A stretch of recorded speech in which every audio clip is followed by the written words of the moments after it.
Subscribe कीजिए हमारे YouTube channel Saxena CP classes को और बेल आइकन को प्रेस कीजिए हमारा लेटेस्ट एजुकेशनल वीडियो सबसे पहले देखने के लिए। हेलो दोस्तों, कैसे हैं आप सभी। उम्मीद है आप सभी अच्छे होंगे और आपकी दुआओं से मैं भी अच्छा हूं। दोस्तों, डीएलएड फोर्थ सेमेस्टर का आप लोगों का एग्जाम चल रहा है और लास्ट पेपर जो आप लोगों का हुआ है शांति, शिक्षा एवं सतत विकास, उस पेपर के सोल्यूशन को आज आप लोगों को मैं कराने वाला हूं। इससे पहले दोस्तों, जो भी आप लोगों के पेपर हुए हैं, चाहे वो इंग्लिश का हो, चाहे वो हिंदी का हो, चाहे वो साइंस का हो, चाहे वो सामाजिक अध्ययन का हो, चाहे वो गणित का हो, चाहे वो आरंभिक स्तर पर भाषा एवं गणित के पठन लेखन गणितीय क्षमता के पूरे जो पेपर हैं दोस्तों, आपके सभी पेपर का सोल्यूशन मैंने आप लोगों को करा दिया है। यदि आप लोगों ने पेपर सोल्यूशन नहीं देखा है तो आई बटन पे आप लोगों को लिंक मिल जाएगा, आप लोग देख सकते हैं दोस्तों। तो चलिए दोस्तों शुरू करते हैं। वीडियो पसंद आएगी तो वीडियो को लाइक और दोस्तों के साथ शेयर जरूर करिएगा। पहला आप लोगों का प्रश्न पूछा गया कि शांति की दृष्टि से निम्नलिखित में कौन सा गुण आवश्यक है।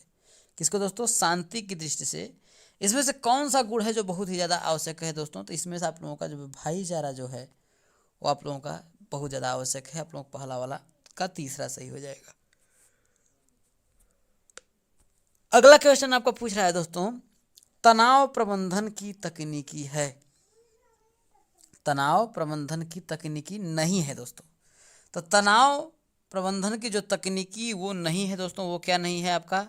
सदैव चिंताग्रस्त रहना दोस्तों, ये तनाव प्रबंधन की तकनीकी नहीं है। चलिए दोस्तों आगे बढ़ते हैं। अगला है कि पतंजलि के अनुसार योग का अर्थ है दोस्तों। तो पतंजलि के अनुसार दोस्तों योग का अर्थ है कि चित्त वृत्त का निरोध। क्या दोस्तों?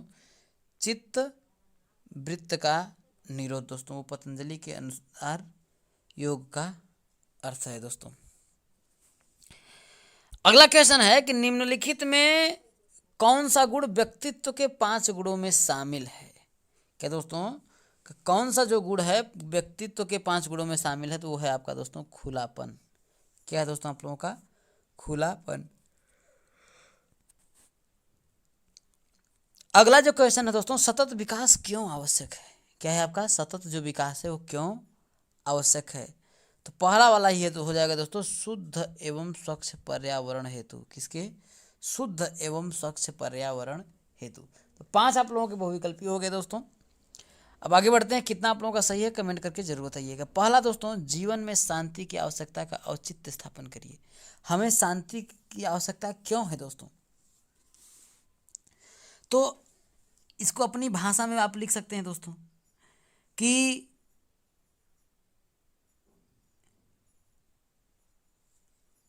जो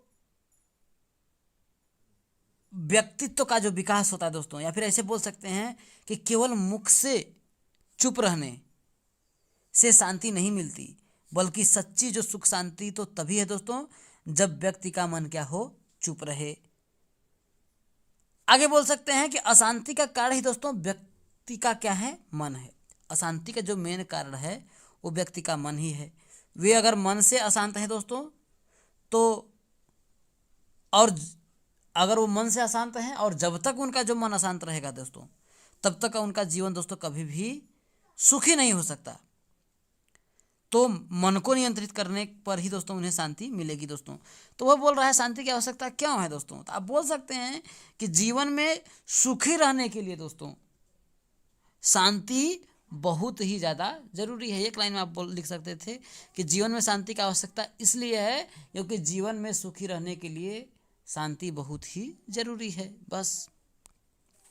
अगला क्या है? नैतिक शिक्षा के कोई 2 उद्देश्य लिखिए। नैतिक शिक्षा का क्या उद्देश्य है दोस्तों? तो पहला तो आप लोग लिख सकते थे कि नैतिकता का विकास। क्या दोस्तों? नैतिकता का विकास। पहला आप लोगों को क्या हो जाएगा? नैतिकता का विकास। दूसरा बोल सकते थे कि तर्क शक्ति का विकास। क्या? तर्क शक्ति का विकास, ये आप बोल सकते थे। तीसरा बोल सकते थे दोस्तों ज्ञानेंद्रियों का प्रशिक्षण बोल सकते थे, आध्यात्मिक विकास, ये सभी आप लोग लिख सकते थे दोस्तों। अगला है शांति शिक्षा में मूल्य का क्या तात्पर्य है दोस्तों? तो आप बोल सकते हैं दोस्तों मूल्य क्या है दोस्तों? तो बोल सकते हैं कि मूल्य एक ऐसी आचार संहिता है। क्या दोस्तों? कि मूल्य एक ऐसी आचार संहिता है, या बोल सकते हैं कि सद्गुणों का समूह है जिसे व्यक्ति अपनाकर अपने व्यक्तित्व का क्या कर सकता है? विकास कर सकता है दोस्तों। तो मूल्य क्या दोस्तों? कि बोल सकते हैं एक ऐसी क्या है? सद्गुणों का समूह है जिसे यदि व्यक्ति अपना ले दोस्तों तो अपने व्यक्तित्व का वो क्या कर सकता है? विकास कर सकता है दोस्तों। और हमारी जो भारतीय संस्कृति के अंतर्गत दोस्तों जीवन दर्शन का जो मूल आधार है दोस्तों वही क्या है? मूल्य है। तो आप लोग अपने हिसाब से इसको बना करके लिख सकते थे। ये बहुत ही इजी प्रश्न था। अगला जो आपका पूछा है कि मानव अधिकार का अर्थ बताइए दोस्तों। मानव अधिकार,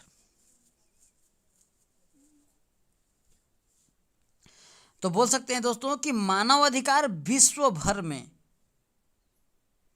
मान्य व्यक्तियों के वे अधिकार हैं दोस्तों, या मानव अधिकार विश्व के या व्यक्तियों के वे अधिकार हैं जो उनके पूर्ण शारीरिक, मानसिक और आध्यात्मिक विकास के लिए अत्यावश्यक हैं। तो मानव अधिकार का अर्थ क्या है दोस्तों? तो मानव अधिकार का मतलब ये है कि वह व्यक्तियों के अधिकार हैं दोस्तों, हर एक व्यक्तियों का, जिसके द्वारा वो क्या कर सकते हैं? पूर्ण शारीरिक, मानसिक और आध्यात्मिक विकास के लिए दोस्तों ये बहुत ही ज़्यादा जरूरी है मानव अधिकार। अगला है दोस्तों साइबर बुलिंग से आप क्या समझते हैं दोस्तों? तो साइबर बुलिंग का मतलब होता है दोस्तों ऑनलाइन किसी के साथ रैगिंग करना, ऑनलाइन किसी का शोषण करना दोस्तों। तो बोल सकते हैं दोस्तों साइबर बुलिंग दोस्तों एक तरीके से ऑनलाइन रैगिंग बोल सकते हैं दोस्तों। ये कैसे होता है दोस्तों? यह इंटरनेट के माध्यम से दोस्तों होने वाला एक तरीके का शोषण है दोस्तों, ठीक है। इसमें ऑनलाइन किसी को धमकी देना, उसके खिलाफ अफवाह फैलाना, उसके ऊपर भद्दे कमेंट करना, घृणास्पद बयानबाजी करना, अश्लील भाषा का प्रयोग करना, उसके फोटो का गलत इस्तेमाल करना, और दोस्तों किसी को ऑनलाइन गेम में फंसाकर रुपए ऐंठना, ये सभी दोस्तों क्या होता है? साइबर बुलिंग के अंतर्गत आता है दोस्तों। तो आप लोग इसको लिख सकते हैं दोस्तों। अगला आप लोगों का आता है दोस्तों चरित्र का क्या आशय? चरित्र का आशय स्पष्ट कीजिए। तो आप सभी जो दोस्तों कि बोल सकते हैं कि चरित्र क्या है दोस्तों? कि मानवीय गुणों की ये क्या है? एक मर्यादा है दोस्तों। चरित्र क्या है? मानवीय गुणों की मर्यादा है दोस्तों। यह स्वभाव और विचारों की दृढ़ता का दोस्तों क्या है? एक तरीके का सूचक है। आत्मशक्ति के विकास, सम्मान एवं वैभव का दोस्तों सोपान ही क्या है? आपका चरित्र है। और चरित्र रूपी बल के आगे दोस्तों विश्व की बड़ी बड़ी जो शक्तियां हैं दोस्तों वो क्या हो जाती हैं? नतमस्तक हो जाती हैं। इसके बारे में आप लोग अपने तरीके से दोस्तों लिख सकते थे। ये आप लोगों का बहुत ही, अगर कोई कुछ भी नहीं पढ़ा होगा फिर भी अगर वो चाहेगा तो इन प्रश्नों का दोस्तों अपने भाषा में उत्तर लिख लिया होगा, फिर भी उसको नंबर तो मिल ही जाएंगे। अगला आप लोगों का लघु उत्तरीय क्या क्या प्रश्न पूछा गया था मैं आप लोगों को दिखा देता हूँ। पहला आपका प्रश्न पूछा गया 12वां के साथी समूह की विशेषताएं को लिखिए। स्वजागरूकता क्या है? स्पष्ट कीजिए। आदतें कितने प्रकार की होती हैं? आदतों की विशेषताएं लिखिए। व्यवहारवाद की अवधारणा स्पष्ट कीजिए। विश्व बंधुत्व के संदर्भ में रविन्द्रनाथ टैगोर के विचारों का उल्लेख कीजिए। व्यक्तित्व के विकास पर वातावरण के प्रभाव को स्पष्ट कीजिए। हिंसा के मोर्चे कौन कौन से हैं? विज्ञापन किस प्रकार हिंसा का मोर्चा है? स्पष्ट कीजिए। तो इसके बारे में आप लोग अपनी भाषा में लिख सकते थे। तो उम्मीद है दोस्तों वीडियो आप लोगों को पसंद आई होगी। चैनल पे यदि आप हमारे नए होइएगा तो चैनल को ज़रूर सब्सक्राइब करिएगा दोस्तों। एक परिवार का अपना सदस्य बन जाइए, इस परिवार से आप लोग जुड़िए। आप लोगों को दोस्तों बहुत ही ज़्यादा आप लोगों को हेल्प मिलेगा। आपका आ जाता है, देखिए सतत विकास के 3 आयाम तैयार किए गए हैं। आर्थिक, सामाजिक, पर्यावरणीय। तो इसमें से कौन सा हो जाएगा दोस्तों?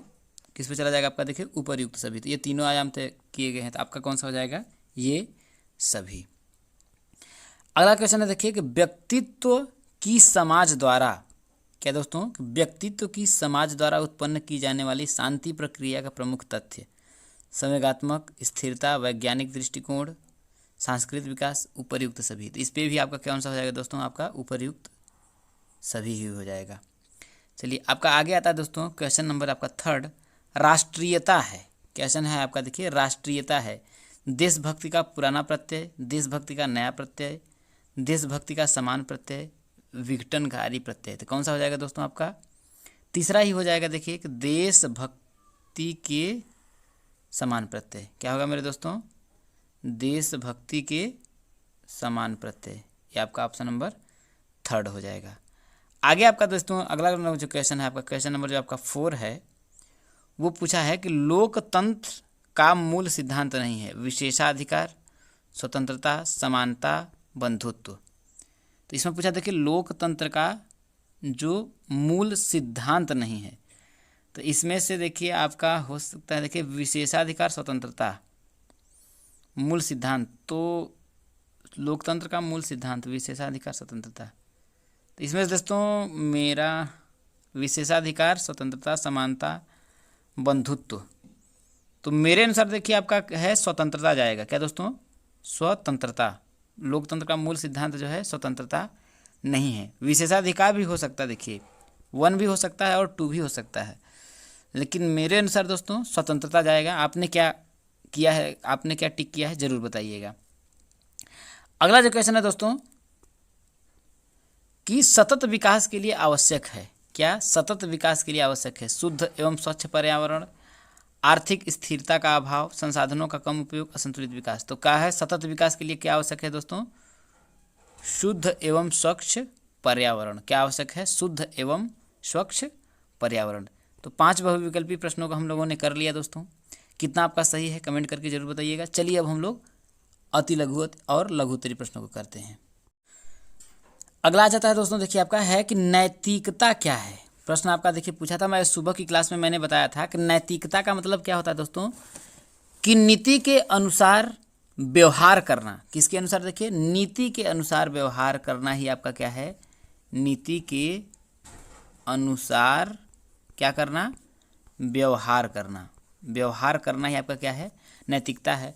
या फिर आप बोल सकते हैं देखिए कि नीति जिसको मतलब कि जिसको क्या हो, नीति शास्त्र का ज्ञान हो एवं उसके अनुरूप किया जाने वाला हो अनुरूप किया जाने वाला जो आपका आचरण है उसे ही क्या बोलते हैं? नैतिकता बोलते हैं। अब आगे आपका आ जाता है देखिए क्वेश्चन नंबर 7, अष्टांग योग किसे कहते हैं? तो ये मैंने आप लोगों को दोस्तों कराया था कि इसके कितने होते हैं? आपके 8 होते हैं, जिसमें से 5 जोन होते हैं अभिरंग होते हैं और 3 अंतरंग होते हैं। आइए मैं आप लोगों को दिखा देता हूँ दोस्तों। ये देख सकते हैं दोस्तों, देखिए मैंने करवाया था देखिए कि अष्टांग योग किसे कहते हैं। 1 मिनट, अष्टांग योग के बारे में यहाँ देख सकते हैं आप लोग कि अष्टांग योग योग सूत्र में बताए गए योग के 8 अंग हैं। यम, नियम, आसन, प्राणायाम, प्रत्याहार। ये 5 क्या हैं दोस्तों? अंतरंग, जिसको बोलते हैं बहिरंग बोल सकते हैं। और धारणा, ज्ञान, समाधि, ये क्या है? आपके अंतरंग हैं दोस्तों। तो आंतरिक अंतरंग हैं आपके ये, और ये क्या है? आपके बहिरंग हैं। तो ये मैं आप लोगों को कराया था। अगला आ जाता है दोस्तों देखिए कि पुरुषार्थ चतुष्ट का क्या अर्थ है दोस्तों? तो पुरुषार्थ चतुष्ट का मतलब ये होता है दोस्तों देखिए कि भारतीय संस्कृति में जीवन को सर्व प्रकारेण आनंदपूर्ण बनाने के लिए पुरुषार्थ चतुष्ट को रखा गया है। किसमें? जो भारतीय संस्कृति में जीवन को क्या प्रकार? सर्व प्रकार से क्या करना? आनंदपूर्ण। क्या? आनंदपूर्ण बनाने के लिए क्या है? जीवन को क्या किया गया है? पुरुषार्थ को रखा गया है। तो इसमें आपका कौन कौन सा आ जाता है? देखिए धर्म आ जाता है, देखिए आपका धर्म है, और है आपका अर्थ है, और क्या है? देखिए काम है, और क्या है मेरे दोस्तों? मोक्ष है। ये आपके चतुष्ट अर्थ हैं यही दोस्तों। आगे देखिए आपका है देखिए कि साइबर बुलिंग का क्या अर्थ है? तो देखिए साइबर बुलिंग का मतलब होता है दोस्तों कि ऑनलाइन माध्यम से एक प्रकार से देखिए ये रैगिंग ही होता है। क्या होता है दोस्तों? बोल सकते हैं कि ऑनलाइन माध्यम से किसी वयस्क द्वारा या मतलब किसी वयस्क का दूसरे वयस्क के द्वारा मतलब कि उसको मानसिक रूप से क्या करना? प्रताड़ना करना। ये देखिए मैंने आप लोगों को करवाया था, देखिए मैं दिखा देता। ये देख सकते हैं दोस्तों, देखिए साइबर बुलिंग के बारे में मैंने आप लोगों को दिखाया था। देखिए आपका कि साइबर बुलिंग का क्या अर्थ है। देखिए साइबर बुलिंग का अर्थ है कि किसी बच्चे या वयस्क को किसी अन्य बच्चे या वयस्क द्वारा इंटरनेट या मोबाइल का प्रयोग कर प्रताड़ित करना या मानसिक रूप से परेशान किया जाना। इसका बाल मस्तिष्क पर गहरा प्रभाव पड़ता है और यह उन्हें नकारात्मक बना देता है। ये मैंने क्वेश्चन आज की वीडियो में सुबह मैंने जो दिया था उसमें कराया था मेरे दोस्तों। और ये जो एक प्रकार से देखिए साइबर बुलिंग का मतलब दोस्तों हो सकता है कि रैगिंग जैसे पहले ज़माने में होती थी, वो रैगिंग ही है एक प्रकार से। देखिए प्रताड़ित करना मतलब ये रैगिंग ही है मेरे दोस्तों। तो आप लोगों को समझ में आ गया होगा। अगला जो आपका क्वेश्चन है मेरे दोस्तों देखिए कि तनाव प्रबंधन कौशल का क्या अभिप्राय है। दोस्तों तनाव प्रबंधन कौशल का मतलब बोल सकते हैं देखिए कि लोगों को तनाव से निपटने में मतलब मदद करेगा। भाई तनाव प्रबंधन कौशल का मतलब क्या है, देखिए लोगों को तनाव से निपटने का मतलब एक बोल सकते हैं, देखिए एक तरीका या एक मतलब कि मदद करने का तरीका, यही बोल सकते हैं। देखिए लोगों से जो तनाव है उसको मतलब निपटने का एक तरीका, वही क्या है, तनाव प्रबंधन कौशल है। आगे क्या आपका जाता है दोस्तों, देखिए कि क्वेश्चन नंबर 11 कि राष्ट्रीय एकता की क्या आवश्यकता है दोस्तों। तो बोल सकते हैं देखिए कि राष्ट्रीय एकता की इसलिए आवश्यकता है, देखिए कि राष्ट्रीयता किसी व्यक्ति और संप्रभु राज्य के बीच बोल सकते हैं कानूनी संबंध को बोलते हैं। राष्ट्रीयता क्या है दोस्तों, कि वो किसी व्यक्ति और संप्रभु जो राज्य है उसके बीच जो है कानूनी संबंध को बोलते हैं। तो उसी की दोस्तों इसीलिए इसकी क्या है आपका आवश्यकता है। आगे आपका आ जाता है दोस्तों लघु उत्तरीय प्रश्नों की। अब हम लोग बात करते हैं, देखिए कि मूल्यों की प्रकृति को स्पष्ट कीजिए। दोस्तों मूल्यों की प्रकृति का आपको स्पष्ट करना रहे तो मूल्य का मतलब ही होता है, देखिए कि मूल्य के बिना जीवन कुछ भी नहीं। मूल्य के बिना जो जीवन है उसका कोई मतलब नहीं है, कोई मोल नहीं है। इसे कहा गया है कि मूल्य के बिना जीवन कुछ भी नहीं, मूल्य के साथ ही जीवन अर्थपूर्ण है। अगर मूल्य है तो उसी के साथ जो आपका जीवन है वो आपका अर्थपूर्ण है। अतः इस प्रकार से हम बोल सकते हैं कि इस प्रकार से प्रत्येक वह वस्तु जिसका महत्व होता है उसे क्या बोलते हैं, मूल्य कहते हैं। अब देखिए मूल्य आपका जैसे हो सकता है दोस्तों, सत्य हो सकता है, सत्य आपका एक मूल्य है। ईमानदारी आपका एक मूल्य है। अच्छाई है आपका मूल्य, ठीक है। और बोल सकते हैं कि और है अमूर्त संप्रत्यय है, दीर्घ अनुभवों का परिणाम है, मूल्य प्रत्यय है, मूल्यों का विकास करना है। देखिए कई चीज़ें हैं, देखिए व्यवहारिक निर्धारण है। तो ये सभी क्या आएंगे, आपके मूल्य के अंतर्गत आ जाएंगे। आगे आपका आ जाता है, देखिए चरित्र निर्माण का अर्थ स्पष्ट करिए। किसका है आपका, देखिए चरित्र निर्माण का अर्थ स्पष्ट करिए। तो इसके बारे में दोस्तों आप अपने भाषा में लिख सकते हैं। देखिए चरित्र निर्माण के अर्थ को स्पष्ट करने का मतलब क्या है, देखिए कि बोल सकते हैं, देखिए कि क्या बोल सकते हैं, देखिए कि जो सद्विचार होते हैं तो सद्विचारों और जो होता है सत्कर्मों की एक रूपता ही चरित्र है। तो चरित्र निर्माण के बारे में अपने भाषा में आप लोगों को बता सकते थे कि चरित्र के बिना क्या है। तो हम बोल सकते हैं, देखिए कि सद्विचारों और सत्कर्मों की जो एक रूपता होती है उसे ही हम क्या बोल सकते हैं दोस्तों, चरित्र बोलते हैं। आगे आपका दिया है, देखिए कि वैश्विक दृष्टि से शांतिक शिक्षा की आवश्यकता को स्पष्ट कीजिए। किसको, वैश्विक दृष्टि से शांति शिक्षा की आवश्यकता को स्पष्ट कीजिए। तो ये वाला क्वेश्चन भी मैंने दोस्तों आप लोगों को कराया था। देखिए क्या है, देखिए वैश्विक दृष्टि से शांति शिक्षा की आवश्यकता क्यों स्पष्ट है। तो मैंने उसमें बताया था कि विश्व में कई राष्ट्र हैं और उनमें क्या है कि भौतिक, सामाजिक, आर्थिक आदि तमाम प्रकार की क्या होता है असमानताएं दिखाई पड़ती हैं। कई बार आप देखे होंगे कि एक ही राष्ट्र में मतलब होती है भू रचनाएँ जो होती हैं उनका, एक ही राष्ट्र में जो रचनाएं हैं, जलवायु है, प्राकृतिक है, वनस्पति और जीव जंतु क्या करते हैं, दिखाई पड़ते हैं। और सब विभिन्नताओं का जो प्रभाव होता है वहाँ के निवासियों के रंग बरूप, विकास, स्वभाव आदि पर दिखाई पड़ता है। तो उन्हें वही सब आवश्यकता है शांति शिक्षा की, मतलब वैश्विक दृष्टि शांति शिक्षा की क्यों आवश्यकता है, उन्हीं सब अपने भाषाओं में आप बना करके दोस्तों लिख सकते थे। आगे देखिए कि स्वास्थ्य साथी संबंधों को बढ़ावा देने के अभिभावकों की क्या भूमिका है। तो आपका अपने तरीके से आप बना करके लिख सकते थे। आगे आपका देखिए व्यक्तित्व के कोई 5 विशेषताएं लिखिए। तो व्यक्तित्व की कोई जो 5 विशेषताएं हैं इसको भी मैंने आप लोगों को बताया था। देखिए मैं आप लोगों को दिखा देता हूँ। यहाँ देख सकते हैं दोस्तों, आपको देखिए मैंने बताया था कि उसमें देखिए खुलापन, चैतन्यता, बहिर्मुखता, सहमत जनता, स्नायु विकृति, ये आपके 5 बड़े गुण हैं। देखिए व्यक्तित्व के देखिए 5 बड़े गुण थे तो वही विशेषताएं थी। देखिए खुलापन क्या होता है, व्यक्ति को इस पहल या बीमा में कला के लिए सम्मान, जोखिम उठाने वाला, सामान्य से हटकर विचार वाला, उत्सुकता, मतलब अपनी भाषा में आप लोगों को बस लिखना था। उसके 5 जो आपका गुण पूछा था दोस्तों, विशेषता था, तो वही खुलापन है, चैतन्यता है, बहिर्मुखता है, सहमत जनता है और स्नायु विकृति है। अगला क्वेश्चन आपका जो पूछा गया था मेरे दोस्तों कि महात्मा गांधी के अनुसार शिक्षा के उद्देश्य बताइए। तो महात्मा गांधी के अनुसार शिक्षा कैसी होनी चाहिए, देखिए अहिंसक होनी चाहिए। कई प्रकार का देखिए उसको मैं भी करवाया।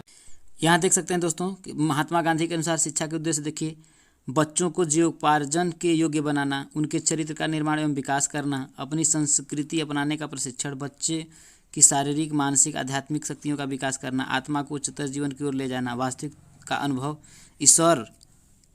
ईश्वर और आत्मानुभूति का ज्ञान करना। तो ये आप लोगों का क्या है, महात्मा गांधी की शिक्षा का उद्देश्य था मेरे दोस्तों, ठीक है। अगला आपका जो लास्ट आखिरी क्वेश्चन था दोस्तों, सांप्रदायिकता के दुष्परिणाम लिखिए। तो सांप्रदायिकता का जो दुष्परिणाम होने से दोस्तों क्या होता है कि आपसी जो प्रेम भाव है वो उसका क्या हो जाता है, समापन हो जाता है, खत्म हो जाता है। और घृणा का जो भाव है, द्वेष का जो भाव है, वो भावना क्या होती है, विकास होने लगता है, वो पनपने लगती है। और बोल सकते हैं देखिए कि एकता और अखंडता का जो क्या हो जाता है, विभाजन हो जाता है। आपसी झगड़े बिना इत्यादि का हो जाता है, विकार हो जाता है। वो क्या होता था देखिए, मतलब कि लोभ और देश की हानि हो जाती है। लोगों में लोग और देश की क्या हो जाती है, हानि होने लगती है। आपसी द्वेष होने लगता है, आर्थिक रूप से हानि होने लगती है। तो उसका कई कारण हो सकता है। देखिए अपने आप भाषा में आप लोग क्या कर सकते थे, लिख सकते थे। तो इस तरीके से दोस्तों आपके जितने भी प्रश्न थे सभी प्रश्नों का मैंने सोल्यूशन आप लोगों को दे दिया है।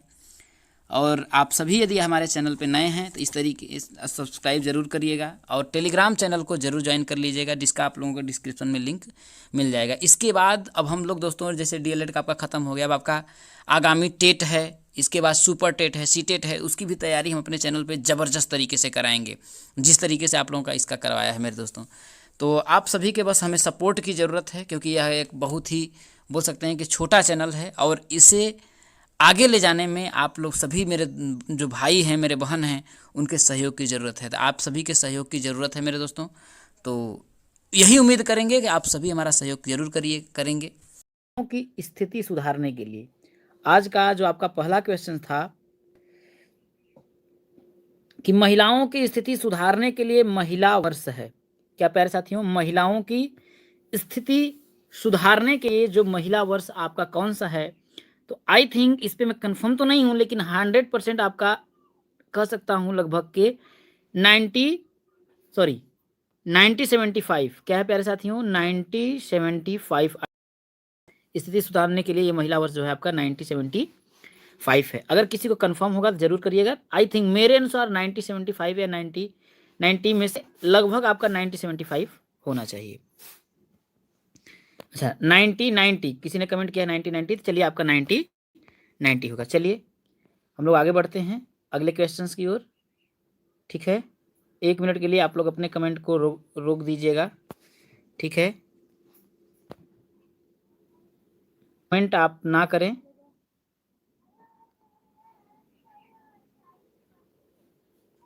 ठीक है, चलिए आगे हम लोग बढ़ते हैं। देखिए अगला जो आपका क्वेश्चन था वो है कि देखिए 1 मिनट, योग्यतम की उत्तर जीविका का सिद्धांत किसने दिया था? क्या प्यारे साथियों, क्वेश्चन है आपका कि योग्यतम की उत्तर जीविका का सिद्धांत किसने दिया? तो योग्यतम की उत्तर जीविका का जो सिद्धांत था वो डार्विन ने दिया था। किसने दिया था प्यारे साथियों? डार्विन ने दिया था। किसने दिया था? आपका डार्विन ने दिया था। ठीक है, चलिए आगे बढ़ते हैं हम लोग अगले क्वेश्चंस की ओर। ठीक है, अगला क्वेश्चन है देखिए कि जो बीमारी दूर करने योग्य है। क्या देखिए, जो बीमारी दूर करने योग्य है उसे दूर न करना हिंसा है, यह परिभाषा किसकी है? तो जो बीमारी दूर करने योग्य है उसे दूर न करना, यह जो परिभाषा है महात्मा गांधी जी की है। किसकी है प्यारे साथियों? महात्मा गांधी जी की है। चलिए अगले क्वेश्चन की ओर बढ़ते हैं। अगला क्वेश्चन आपका है कि लोक संचार माध्यम है। क्या प्यारे साथियों, लोक संचार माध्यम है किसका? कठपुतली का खेल, समाचार पत्र, पोस्टर, उपर्युक्त सभी। तो प्यारे साथियों इसमें से आपका उपर्युक्त सभी पे जाएगा। ये भी जो लोक संचार का माध्यम ये आपका सभी है। ठीक है, चलिए आगे बढ़ते हैं हम लोग अगला कि अगला है आपका देखिए कि अहिंसा की विशेषता नहीं है। अहिंसा की विशेषता नहीं है क्या? स्वीकारात्मक, भावात्मक, सचेतन दुख, क्रियात्मक। तो ध्यान रखिएगा अहिंसा की जो विशेषता नहीं है वो है आपका क्रियात्मक। क्या है? अहिंसा का क्रियात्मक जो है आपका विशेषता नहीं है। चलिए प्यारे साथियों आगे बढ़ते हैं। प्यारे साथियों आप लोगों को जानकारी देना चाहते हैं कि जितना मैंने मैथ्स में पढ़ाया था, आप सब मैथ्स पढ़ाता हूँ और जो लोग पुराने हैं वो लोग जानते हैं बहुत ही अच्छे बेहतरीन तरीके से पढ़ाता हूँ। तो जो लोग नए हैं एक बार जरूर वीडियो को देखिएगा। वादा करता हूँ कि आप लोगों को इतना टफ पेपर आने के बाद भी जो स्टूडेंट्स मुझसे पढ़ा है, अच्छा नंबर, अच्छा क्वेश्चंस किया है। मैं 25 में 25 तो नहीं कर सकता, लेकिन इतना भी है प्यारे साथियों कि अगर 1 बाय 1 करके मेरा एक एक वीडियो जो देख करके गया है उसको इम्पॉसिबल है कि कोई दिक्कत उसको हो और ना कर पाए। ऐसा हो ही नहीं सकता। चलिए अगला क्वेश्चन हम लोग पढ़ते हैं। देखिए कि जन संचार माध्यम का अर्थ बताइए। तो देख जानते हैं कि जन संचार माध्यम का अर्थ क्या होता है। कि देखिए अगर हम करें जन संचार का ही मतलब बोल करें तो इसका प्रयोग क्या होता है। टीवी, टीवी क्या होता है आपका, देखिए टीवी हो सकता है, टीवी, रेडियो, समाचार पत्र, पत्रिका, फिल्म, संगीत। इस मतलब कि जो चीजें हैं इनके माध्यम से सूचना, संदेश, जो चीजें हैं उनका मनोरंजन सामग्री के वितरण में क्या करने दर्शाने के लिए किया जाता था। इसको अपने भाषा में अगर आप चाहते तो लिख सकते थे कि जनसंचार माध्यम का अर्थ क्या है। इस चीजों को अपने भाषा में आप लिख सकते थे। देखिए अगला है, देखिए कि स्थित प्रज्ञ क्या है। क्या प्यारे साथियों, स्थित प्रज्ञ क्या है। तो ध्यान रखिएगा स्थिति प्रज्ञ क्या होता है। देखिए कि अगर कोई भी इंसान है, क्या प्यारे साथियों, कोई भी जो इंसान है वो दुख भोगते हुए, मतलब उसको कष्ट हो रहा है, दुख भोग रहा है, अगर उस दुख को क्या करते हुए, भोगते हुए उसके मन में कोई उद्वेग नहीं होता है, मतलब कोई कष्ट नहीं होता है, या फिर बोल सकते हैं कि जो मतलब कि बोल सकते हैं देखिए कि दुख को भोगते हुए मन में उसके अंदर कोई उद्वेग नहीं पैदा होता, या फिर ना ही जो सुख की जो होते हैं लालसा रखता है, या फिर बोल सकते हैं कि जिसके जो हृदय में क्रोध, मोह, भय, क्या प्यारे साथियों, क्रोध, मोह, भय, ये जो चीजें हैं ना, मतलब इसको विकारों से मतलब उसका कोई स्थान नहीं होता है, वो मनुष्य क्या कहलाता है, स्थिति प्रज्ञ कहलाता है। बात समझ में आया प्यारे साथियों। स्थिति प्रज्ञ क्या होता है कि जो मनुष्य क्या होता है जिसके मन में, हृदय में क्रोध, मोह, भय आदि जो चीज होते हैं, विकारों के लिए कोई स्थान नहीं होता है, वो मनुष्य जो होता है स्थिति प्रज्ञ होता है। अगला कह रहा है देखिए कि बहिरंग योग कौन से हैं बताइए। तो ध्यान रखिए प्यारे साथियों कि बहिरंग योग कौन कौन सा, देखिए कि यम होता है। क्या होता है बहिरंग योग, यम होता है, नियम होता है, यम, नियम, आसन, आसन, प्राणायाम, प्राणायाम, और क्या होता है प्रत्याहार, प्रत्याहार। ये क्या है आपका, देखिए बहिरंग योग हैं। ये क्या है आपके बहिरंग योग हैं। इतने यम, नियम, आसन, प्राणायाम, प्रत्याहार, ये सभी क्या हैं, बहिरंग योग हैं। ठीक है अगला है देखिए कि अंतरंग योग। पूछा देखिए अंतरंग योग किसे कहते हैं। तो अंतरंग योग क्या होता है प्यारे साथियों, जैसे देखिए अंतरंग योग जो होता है देखिए कि धारणा, क्या होता है देखिए धारणा, ध्यान, क्या होता है देखिए अंतरंग योग में धारणा, ध्यान, और क्या, और आपका समाधि। क्या प्यारे साथियों, समाधि, धारणा, ध्यान और समाधि, ये आपके अंतरंग योग हैं। क्या है प्यारे साथियों, ये सभी आपके हैं। तो इससे पहले इंग्लिश और जो क्या है प्यारे साथियों, इंग्लिश और हिंदी का मैंने पूरी एनालिसिस कर चुका हूं। अगर आप लोग नहीं देखें तो उस पर आप लोग जरूर विजिट करिएगा, है पेपर सोल्यूशन डालिएगा, मेरा ही आ जाएगा आपका। चलिए अगला जो है देखिए कह रहा है कि अनुच्छेद 325 संबंधित है। क्या कह रहा है देखिए, अनुच्छेद जो है आपका 325 संबंधित है। तो ध्यान रखिएगा अनुच्छेद जो 325 वो क्या है, किसी से संबंधित है। देखिए धर्म, किसे, धर्म, मूलवंश, इसके अंतर्गत क्या है देखिए धर्म, मूलवंश और जाति या लिंग पर किसी व्यक्ति का निर्वाचक। बस समझ रहे हैं, देखिए जाति या हम बोल सकते हैं देखिए लिंग, इन सब पे क्या है किसी व्यक्ति का क्या निर्वाचक हो, उसे ही हम क्या कहते हैं, धर्म कहते हैं प्यारे साथियों। ठीक है चलिए अगला जो है आपका देखिए कि केंद्रीयकरण विधि क्या है। तो ध्यान रखिएगा क्या कह रहा है देखिए कि केंद्रीयकरण विधि, कौन सी, केंद्रीयकरण विधि। तो केंद्रीयकरण विधि क्या होता है प्यारे साथियों, देखिए विकेंद्रीकरण अथवा विकेंद्रीकरण कार्यों और शक्तियां लोगों या चीजों को केंद्रीय स्थान या प्राधिकारी से हटाकर पुनः विभाजित करने की प्रक्रिया को हम लोग केंद्रीकरण कहते हैं। इसकी जो परिभाषा है ध्यान से सुनिएगा, देखिए कि विकेंद्रीकरण अथवा देखिए विकेंद्रीकरण अथवा विकेंद्रीकरण कार्यों, विकेंद्रीकरण, विकेंद्रीकरण अथवा विकेंद्रीकरण कार्यों, क्या प्यारे साथियों, विकेंद्रीकरण कार्यों